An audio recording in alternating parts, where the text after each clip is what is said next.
जय हिंद दोस्तों, मैं अनिल यादव अपने YouTube चैनल कृष्णा क्लासेस पे आपका स्वागत करता हूं। दोस्तों आज हम मैथ में लेकर आए हैं डिस्काउंट यानी छूट।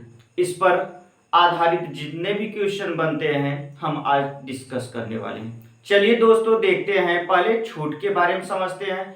छूट किसे कहते हैं यानी डिस्काउंट किसे कहते हैं, यह किस पर होता है, कैसे होता है, इसके बारे में डिटेल में समझते हैं। पहले आता है बट्टा। बट्टा किसे कहते हैं? किसी वस्तु के मूल्य में कटौती। किसी वस्तु के मूल्य में कटौती को क्या कहा जाता है? बट्टा। जैसे मान लीजिए आप कहीं पर गए, एक दुकान पर गए, दुकान पर आपने खरीदा 100 रुपए का मतलब एक एक शर्ट खरीदा आपने, या फिर आप कुछ भी कोई भी सामान खरीदी, एक शर्ट खरीदा, उस पर प्राइस लिखा था मान लीजिए 500 रुपए। कितना लिखा था? 500 रुपए। आपने दुकानदार से कहा कि आप इस पर हमें छूट दे दीजिए। दुकानदार से आपने कहा कि कुछ छूट दे दीजिए। दुकानदार ने कहा कि इस पर एक छूट है 20% का छूट। कितना? 20%। मतलब जो उस पर लिखा गया है अंकित मूल्य यानी मार्केट प्राइस जो लिखा गया है उस वस्तु यानी उस शर्ट पर, उसमें छूट मांगा आपने। कहा, दुकानदार ने कहा कितना परसेंट? 20% का छूट मिलेगा। यानी वह सामान, अब उसमें पूछ लिया कि कितने परसेंट का छूट होगा, तो 500 में 20% का छूट यानी कितने का हुआ छूट? अगर देखा जाए तो 100 रुपए का। यानी 100 रुपए का छूट हुआ, यानी वह शर्ट हमें कितने में मिलेगा? 400 रुपए का मिलेगा। बात समझ में आ गई? दिया है छूट। अब पहले छूट किसे कहते हैं? छूट अभी बताया कि किसी वस्तु के मूल्य में कटौती को क्या बोला जाता है? छूट बोला जाता है, या फिर डिस्काउंट या फिर बट्टा बोला जाता है। छूट हमेशा दिया किस पर जाता है? छूट हमेशा जो अंकित मूल्य होता है, मार्केट प्राइस होता है, उसी पर छूट दिया जाता है। यानी जो भी उस वस्तु पर लिखा गया मूल्य होता है यानी अंकित किया गया मूल्य होता है, उसी पर हमें क्या मिलता है? छूट मिलता है। अब यहाँ पर छूट बराबर होता है अंकित मूल्य माइनस विक्रय मूल्य। यानी जो अंकित मूल्य होता है और जो हम सामान जिस पर बेचते हैं उसे क्या बोला जाता है? छूट बोला जाता है। मान लीजिए अगर जैसे आपने एक चीज देखा कि मान लीजिए आपने एक सामान खरीदा, कितने में? 100 रुपए में। कितने में खरीदा? मान लीजिए 100 रुपए में खरीदा, और वह आपने उस पर लिख दिया 150 रुपए। अंकित कितना कर दिया? 150। अगर आपने 150 रुपए में उस सामान को बेचा तो आपको कितने परसेंट का लाभ हुआ? 50% का लाभ हुआ। लेकिन अगर आपने उस पर डिस्काउंट कुछ दे दिया, आपने कुछ उस पर डिस्काउंट जैसे 10% या 20% या 30% का डिस्काउंट दे दिया, तो उसमें अलग तरीके से बनेगा। इसके बारे में हम आगे बात करते हैं। चलिए, यहां पर दिया छूट बराबर क्या होता है? अंकित मूल्य माइनस विक्रय मूल्य, या फिर छूट प्रतिशत बराबर होता है छूट बट्टे अंकित मूल्य गुणे 100। अगर हम इसको इंग्लिश में देखें, क्योंकि हम हिंदी में इतना बड़ा नहीं लिखेंगे, छूट को बोला जाता है डिस्काउंट। डिस्काउंट बराबर होता है अंकित मूल्य को मार्केट प्राइस यानी एमपी माइनस विक्रय मूल्य माने एसपी सेलिंग प्राइस। या फिर हम इसको लिख सकते हैं डिस्काउंट परसेंटेज बराबर लिख सकते हैं डिस्काउंट बटे एमपी और गुणे 100। यही होता है हमारा। ठीक है, चलिए दोस्तों हम एक फार्मूला बनाने वाले हैं। जैसे होता क्या है, देखिए ध्यान से, हम जो डिस्काउंट देते हैं वह हमेशा किस पर देते हैं? एमपी पर। और जो हम प्रॉफिट पाते हैं वो हमेशा किस पर पाते हैं? सीपी पर। प्रॉफिट हमें सीपी पर होता है और डिस्काउंट हम एमपी पर देते हैं। वे दोनों बराबर किस पर होते हैं? एसपी। यानी अगर हम प्रॉफिट, हमें कुछ प्रॉफिट हुआ तो वह किसके बराबर हो जाएगा? एसपी के बराबर। अगर हमने कुछ डिस्काउंट दिया वो भी किसके बराबर हो जाएगा? एसपी के बराबर। यानी हम लिख सकते हैं एमपी बराबर लिख सकते हैं MP 100 minus discount percentage. MP 100 minus discount percentage बराबर किसके हो जाता है? एसपी के हो जाता है। 100 माइनस डिस्काउंट परसेंट बराबर किसके हो जाता है? एसपी के। इसको बट्टे 100 भी लिख सकते हैं। ठीक है, और उसी प्रकार अगर हम सीपी को लिखें तो सीपी में हमें क्या होता है, प्रॉफिट, सीपी गुणे 100 प्लस प्रॉफिट परसेंटेज और बटे 100 और बराबर किसके होगा, एक ही तो एसपी के बराबर होगा, यानी एमपी 100 माइनस डिस्काउंट बटे 100 बराबर एसपी के होगा, यानी सेलिंग प्राइस के बराबर होगा। और यहाँ पर भी सीपी 100 माइनस 100 प्लस प्रॉफिट, क्योंकि प्रॉफिट हमेशा किस पर होता है, सीपी पर होता है, क्रय मूल्य पर होता है, बटे 100 बराबर एसपी। अगर हम यहाँ पर देखें तो दोनों में एसपी समान है, अगर एसपी समान है तो दोनों को बराबर कर लीजिए, लिख सकते हैं एमपी 100 माइनस डिस्काउंट परसेंटेज बटे 100 बराबर सीपी गुणे 100 माइनस, या फिर लिख सकते हैं सीपी 100 प्लस प्रॉफिट परसेंटेज बटे 100। अगर इसको हम काट देंगे तो कट जाएगा, इसको हम एक फार्मूला बना लेंगे, क्या बनेगा फार्मूला, लिख सकते हैं एमपी बटे सीपी, सीपी नीचे आ जाएगा, एमपी बटे सीपी बराबर 100 प्लस प्रॉफिट परसेंटेज बटे 100 माइनस डिस्काउंट परसेंटेज। तो एक फार्मूला हमारा बनकर तैयार हो गया। यदि एमपी मार्केट प्राइस और कॉस्ट प्राइस यानी सेलिंग प्राइस से बात किया जाए तो दोनों अगर मार्केट प्राइस और कॉस्ट प्राइस से बात किया जाए तो उसमें एक फार्मूला बनेगा। दोनों अगर एमपी देके हमसे कॉस्ट प्राइस पूछ लिया और उसमें कह रहा है कितने परसेंट का प्रॉफिट या इतने परसेंट का डिस्काउंट दिया जा रहा है तो हमेशा इस पे अप्लाई करेंगे, या फिर हमसे सीपी देके एमपी पूछ लिया तब पर भी, या फिर प्रॉफिट कितने का होगा या डिस्काउंट, इससे यह ज्यादा प्रॉफिट होगा इससे, यानी इससे हम क्वेश्चन आसानी से सॉल्व कर पाएंगे। चलिए देख लीजिए।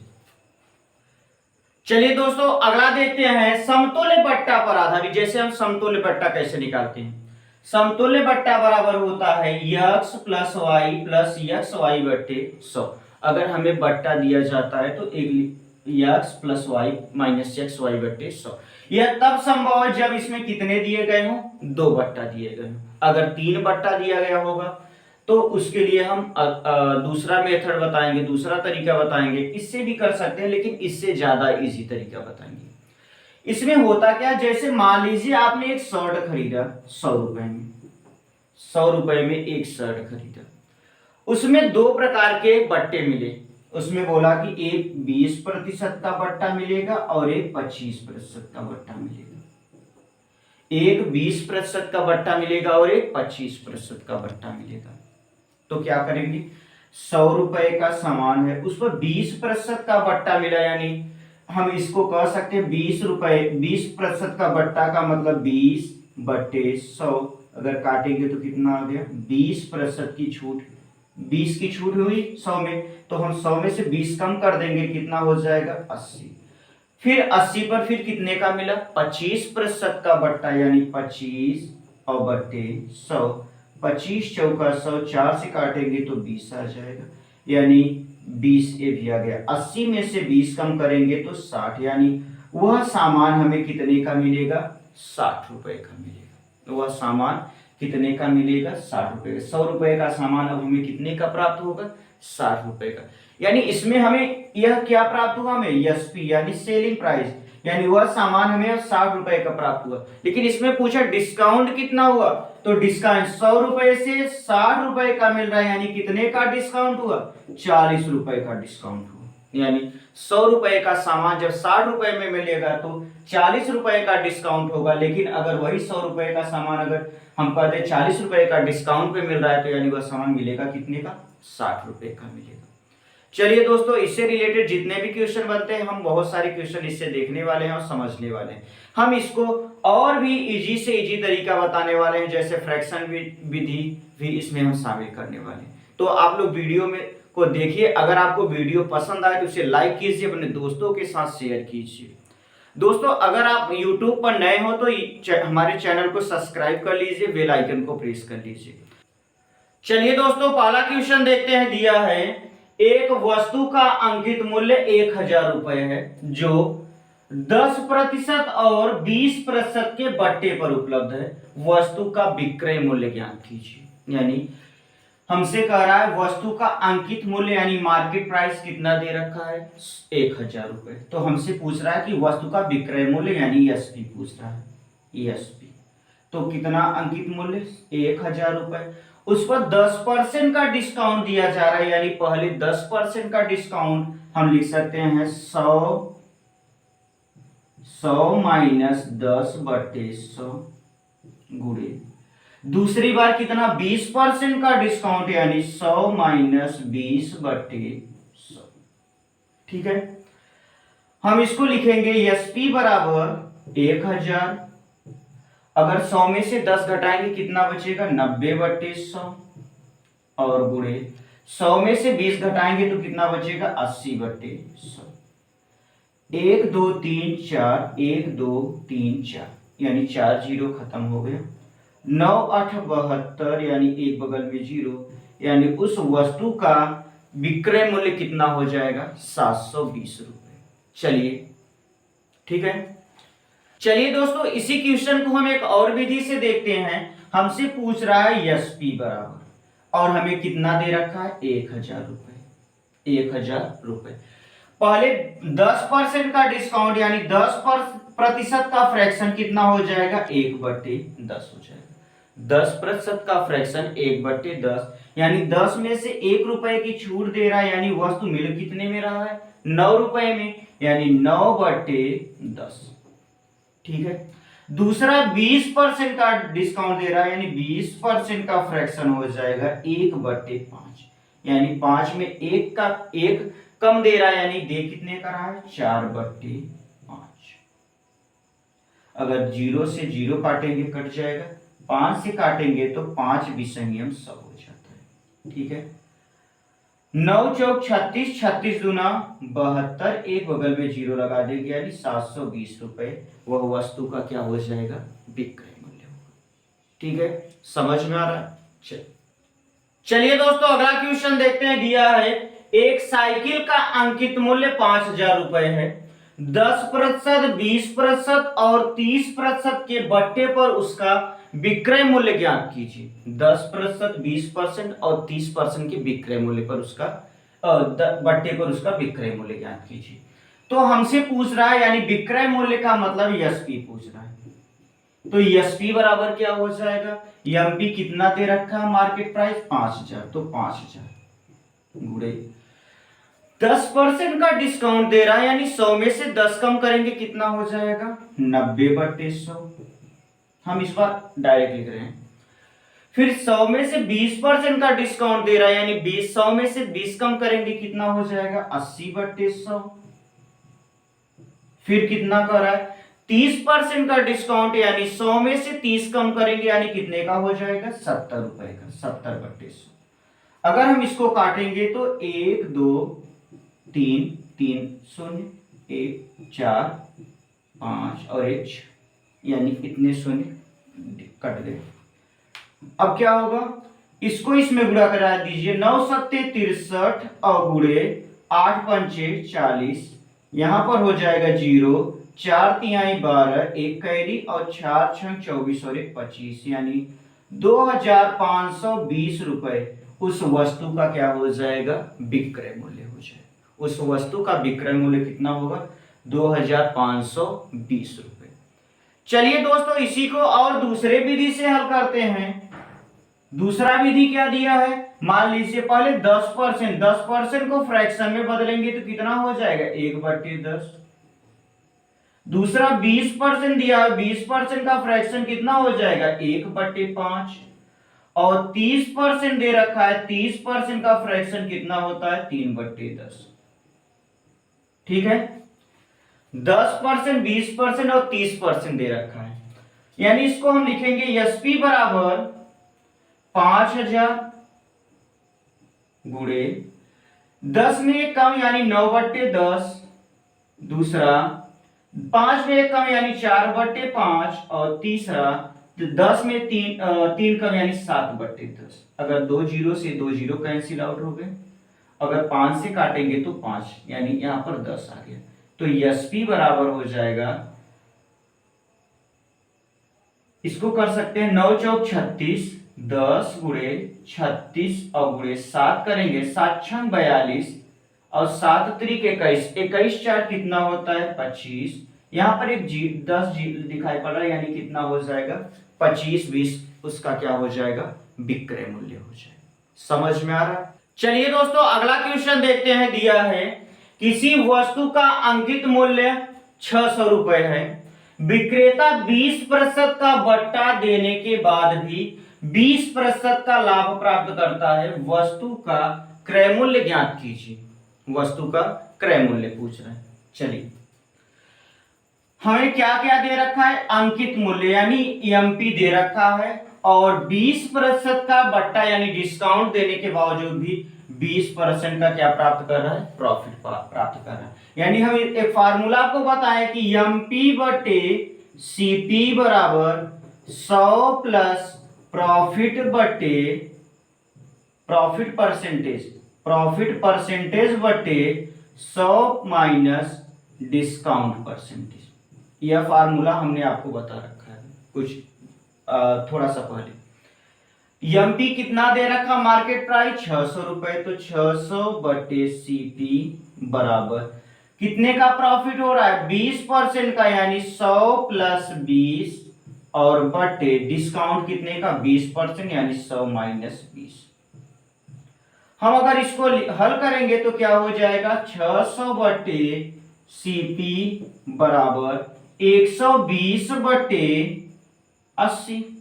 अगर हम इसको काटेंगे तो 0 से 0, 12 पंचे 60 यानी तिरिया गुणा कराएंगे, सीपी बराबर 80 गुणे 5 यानी सीपी बराबर कितना हो जाएगा 400 रुपए। यानी उस वस्तु का क्रय मूल्य कितना था 400 रुपए था।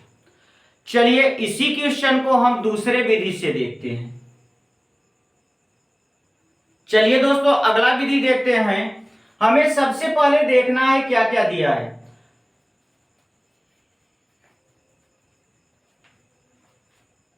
चलिए दोस्तों अगला विधि देखते हैं।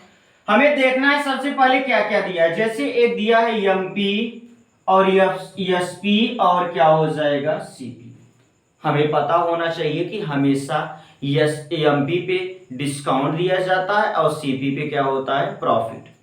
तो अगर एमपी पे डिस्काउंट दिया जाता है यानी 20% का डिस्काउंट, यानी 20% का फ्रैक्शन कितना हो जाएगा 20% का फ्रैक्शन 1/5 यानी डिस्काउंट दिया जा रहा है। यानी कोई भी वस्तु 5 रुपए की वस्तु उस पर 1 रुपए का डिस्काउंट दिया जा रहा है, यानी वस्तु कितने की बेची जा रही है 4 रुपए की। ठीक है, 5 रुपए की वस्तु पर 1 रुपए का डिस्काउंट मिल रहा है, यानी वस्तु कितनी की बेची जा रही है 4 रुपए। फिर कह रहा है उसके बावजूद भी 20% का लाभ प्राप्त करता है। कितने का 20% का लाभ, यानी 20% का फ्रैक्शन हो जाता है 1/5। अगर लाभ प्राप्त कर रहा है यानी प्रॉफिट हो रहा है, तो प्रॉफिट हमेशा किस पर होता है क्रय मूल्य पर यानी सीपी पर। यानी कोई भी वस्तु 5 रुपए की कितने की मिल रही है 1 रुपए का प्रॉफिट यानी 6 की मिल रही है। ठीक है, क्योंकि जब उस पर प्रॉफिट होगा 5 रुपए का सामान 1 रुपए का प्रॉफिट यानी बेचा कितने का जाएगा 6 रुपए का, और डिस्काउंट हमेशा एमपी पर 5 रुपए पर 1 रुपए का डिस्काउंट यानी कितने का बेचा जा रहा है 4 रुपए का। हम यहां पर देखिए तो यहां पर देखेंगे तो एसपी हमेशा बराबर होगा। एसपी क्या होगा बराबर। तो अगर हम इसको बराबर करेंगे तो यहां पर हम कितने का गुणा करा दीजिए, यहां पर 3 का गुणा कराएंगे, यहां पर 2 का गुणा कराएंगे, क्योंकि 4 तिया 12 और 6 दूनी 12। अगर यह बराबर न हो रहा हो तो एक काम कीजिए, यहाँ पर 6 का गुणा, यहाँ पर कितने का गुणा 4 का गुणा करा सकते हैं, कोई भी करा दीजिए कोई दिक्कत नहीं। अगर यहाँ पर 4 तिया 12, यहाँ पर 6 दूनी 12, यानी यह एसपी जो होना चाहिए हमारा क्या होना चाहिए इक्वल होना चाहिए, बराबर होना चाहिए। ठीक है, समझ में आ रहा है। अगर बराबर हमने यहाँ पर अगर 3 का गुणा कराया तो यहाँ पर भी 3 का गुणा करा दीजिए। अगर यहाँ पर 2 का गुणा कराया तो यहाँ पर भी 2 का गुणा करा दीजिए, यानी 5 तिया 15 हो गया एमपी और 5 दूनी 10 हो गया हमारा क्या सीपी। अगर हमसे 15 का मान कितना दे रखा है 600, यानी एमपी का मान अंकित मूल्य 600, यानी 15 का मान हमें 600 दे रखा है। 15 चौका 60 यानी 1 का मान कितना आ गया 40। 15 का मान 600 तो 1 का मान कितना आ गया 40। अब हमसे जो पूछे उसको निकाल दीजिए। अगर एसपी पूछे तो एसपी निकाल दीजिए और सीपी पूछे तो सीपी निकाल दीजिए। अगर सीपी पूछ रहा है 1 का मान 40 है तो 10 का मान कितना हो जाएगा, 10 में 40 का गुणा कराएंगे कितना हो जाएगा 400 रुपए। और यहीं पर अगर हमसे एसपी पूछ लिया तो एसपी क्या हो जाएगा 6 दूनी 12, 1 का मान 40 तो 12 में 40 का गुणा कराएंगे 12 चौक 48 यानी 480 रुपए। यानी वस्तु का अंकित मूल्य 600 था, उसका विक्रय मूल्य 480 आया, उसका क्रय मूल्य कितना है 400 रुपए। समझ में आया। चलिए दोस्तों अगला क्वेश्चन देखते हैं। दिया है एक मेज का सूची मूल्य 800 रुपए है, उसे 25% छूट पर बेचने पर भी 20% का लाभ होता है, मेज का क्रय मूल्य ज्ञात कीजिए। तो क्रय मूल्य बराबर अभी हमने बताया कि एमपी बटे सीपी बराबर क्या होता है 100 प्लस प्रॉफिट परसेंटेज बटे 100 माइनस डिस्काउंट परसेंटेज। ठीक है। तो एमपी यानी सूची मूल्य यानी अंकित मूल्य, सूची मूल्य को अंकित मूल्य जो उसमें अंकित किया जाता है यानी 800 रुपए बटे सीपी बराबर, अच्छा कितने का छूट दिया जाता है, प्रॉफिट कितने का होता है 20% यानी 120, और डिस्काउंट कितने का दिया जा रहा है 25% यानी कितने का हो जाएगा 75 का। अगर इसको काटेंगे 0 से 0, 4 से काटेंगे 4 तिया 12, 4 दूनी 8 यानी 20 आ गया, 3 से काटेंगे 15 कितना हो जाएगा 25 तिया 75, 25 तिया कितना हो जाएगा 75, गुणा कराएंगे 25 दूना 50 और एक 0 और लगा देंगे यानी उस वस्तु का क्रय मूल्य कितना था 500। ठीक है। चलिए इसी को दूसरे विधि से हल करते हैं। पहला कितना दे रखा है 25% का छूट यानी 25% का फ्रैक्शन हो जाएगा 1/4 यानी डिस्काउंट हो जाएगा। दूसरा 20% लाभ यानी 20% का फ्रैक्शन हो जाएगा 1/5 यानी इस पर प्रॉफिट हो जाएगा। ठीक है। तो यहां पर होगा एमपी फिर एसपी और फिर सीपी। ठीक है। एमपी यानी डिस्काउंट दिया जाता है 4 रुपए पर, 1 का डिस्काउंट यानी कितने का बेचा जाएगा 3 का, और यहां पर जो प्रॉफिट होता है वह सीपी पर होता है 5 में 1 का प्रॉफिट यानी कितने का हो जाएगा 5 में 1 का प्रॉफिट 6 का हो जाएगा। हम बताएं कि एसपी हमेशा इक्वल हो जाता है यानी बराबर, अगर इसमें 2 का गुणा करा देंगे बराबर, यहां पर 2 का गुणा तो इसमें भी 2 का गुणा यानी 4 दूनी 8 हो गया, 5 8 6 और 5 हो गया। यह हमारा एमपी और एमपी कितना दे रखा है 800 यानी 8 का मान कितना दिया है 800 तो काट देंगे, 1 का मान कितना आ गया 100। तो हमसे जो पूछ रहा है उसका मान निकाल दीजिए, यानी अगर एसपी पूछे तो 6 गुणे 100 करेंगे तो 600 हो जाएगा, सीपी पूछे तो 5 गुणे 100 करेंगे तो कितना हो जाएगा 500 रुपए हो जाएगा। आया समझ में। चलिए दोस्तों अगला क्वेश्चन देखते हैं।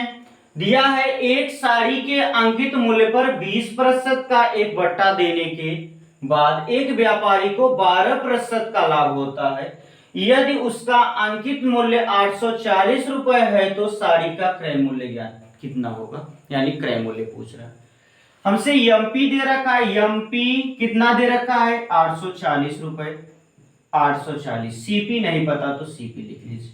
उसे कितने का प्रॉफिट हो रहा है तो 12% का यानी 112 बटे कितने का डिस्काउंट यानी 80 का हो जाएगा, 20% का डिस्काउंट। अगर हम इसको काटेंगे तो कितने से कट जाएगा, 4 से काट दीजिए तो 4 दूनी 8 कितना बचा 4 8 32, और फिर 4 से काटेंगे 4 दूनी 8 20 आ जाएगा, 4 से काटेंगे 4 पंचे 20, 4 सत्ते 28 और 7 से काटेंगे 7 एकम 7 दूनी 14, 12 सत्ते 84 यानी 120 आ जाएगा। फिर यह गुणा करा दीजिए, सीपी बराबर 12 पंचे 60 यानी 600 रुपए। तो उस वस्तु का यानी उस साड़ी का क्रय मूल्य कितना था 600 रुपए, यानी ऑप्शन नंबर डी हमारा क्या हो जाएगा सही उत्तर। चलिए दोस्तों इसी को हम दूसरे विधि से देखते हैं। दूसरा विधि यह है कि सबसे पहले 20% का फ्रैक्शन, 20% का फ्रैक्शन कितना हो जाएगा 1/5, यानी 5 में 1 का डिस्काउंट। फिर 12% का लाभ यानी 12% का फ्रैक्शन हो जाएगा 3/25, 3/25 यानी 25 में 3 का प्रॉफिट। तो हम लिखेंगे एमपी, फिर एसपी और फिर सीपी। तो हमेशा डिस्काउंट एमपी पर दिया जाता है यानी 5 में 1 का डिस्काउंट यानी 4 का, ठीक है। और फिर हमेशा प्रॉफिट किस पर होता है, सीपी पर, यानी 25 में 3 का प्रॉफिट यानी 28 का। अगर इसमें अगर बराबर, इसको एसपी बराबर होना चाहिए, तो इसमें अगर हम 7 का गुणा कराएंगे तो बराबर हो जाएगा। अगर यहां पर 7 का गुणा तो इसमें भी 7 का गुणा करा दीजिए। और यह एमपी दिया है और जिसका मान कितना दिया है 840। अगर 5 गुणे 7 का मान 840 दे रखा है तो काट दीजिए, 5 7 से काटेंगे 12 7 84 यानी 120, 5 से काटेंगे तो 1 का मान आ जाएगा 5 दूनी 10, 5 चौक 20, यानी 1 का मान आ गया कितना 24। 1 का मान 24, तो हमसे 25 का मान पूछ रहा है, यानी क्रय मूल्य 25 में 24 का गुणा कराएंगे, 25 चौका 100 कैरी 10 है, 25 दूना 50, 10 60, यानी कितना आ गया 600। तो वस्तु का क्रय मूल्य कितना आ गया 600, जो कि ऑप्शन नंबर डी दिया। आया समझ में? अब चलिए दोस्तों, आज के लिए बस इतना ही। अगर आपको हमारा वीडियो पसंद आ रहा हो तो इसे लाइक कीजिए, अपने दोस्तों के साथ शेयर कीजिए। दोस्तों, यदि आप हमारे YouTube चैनल पर नए हैं तो चैनल को सब्सक्राइब कर लीजिए, बेल आइकन को प्रेस कर लीजिए। ऐसे ही मजेदार और इंटरेस्टिंग वीडियो हम आपके लिए लेते आए और चलिए आज के लिए बस इतना है। थैंक यू, धन्यवाद, जय हिंद।